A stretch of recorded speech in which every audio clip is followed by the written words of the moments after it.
Good evening and welcome back to NoQuipSports, your no bullshit source of football information for the NFL. Today I am wearing a t-shirt. I'm not wearing a polo, and the reason for that is because my hometown high school football team is actually in the playoffs tonight. They're going for their second round. I'm very excited to go and check that out. Also, happy Veterans Day. I just want to, with recent events going on, just want to quickly say this. Let's put politics aside for today. Today is the day to remember our veterans and what they did for us and why we have the freedoms that we do today. So let's just be proud to be Americans today and thank a veteran. Anyways, let's talk about a Thursday night game review. Divisional Cleveland versus Baltimore, a heavy hitter. The first half was basically a battle of who can be less terrible and who's what.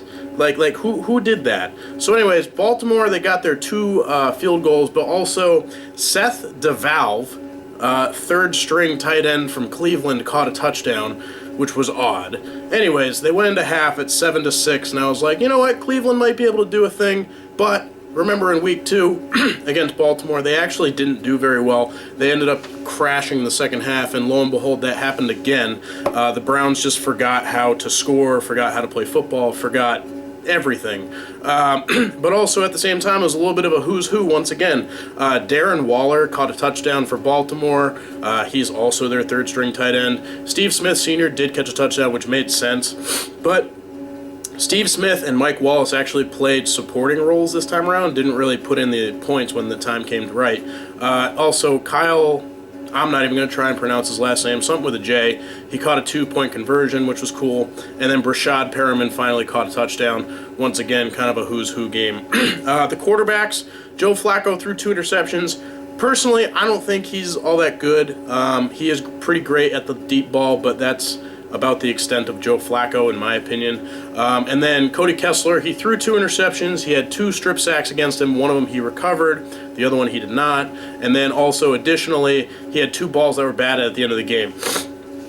Now, here's the thing. That final bit, because that drive started with Isaiah Crowell barely getting out of the end zone. They were on the 1-inch line.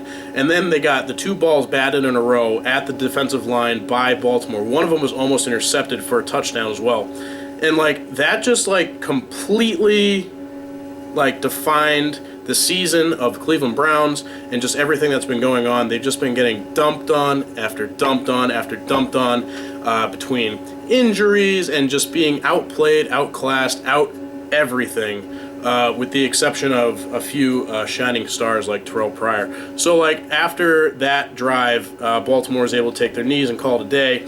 But when they were walking, they weren't running to go and do their handshake and get gone. They were walking on, both teams, just walking, very, very slowly, went and, said, whatever they say, and just got out of there. And it was just so depressing to watch.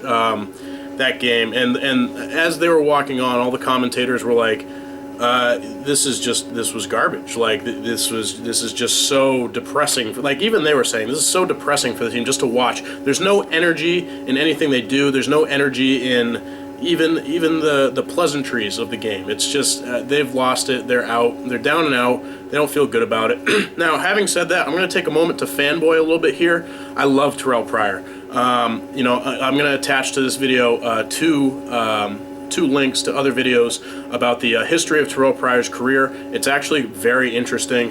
And then in addition to that, also Terrelle Pryor's season highlights so far this season. He's pretty fantastic. And also, I am an OSU guy. He was an OSU guy. He converted positions. He didn't actually know how to catch a ball at all until he got to Cleveland, I believe. But I'll have to go back and check that. But anyways, the Terrelle Pryor, love that guy.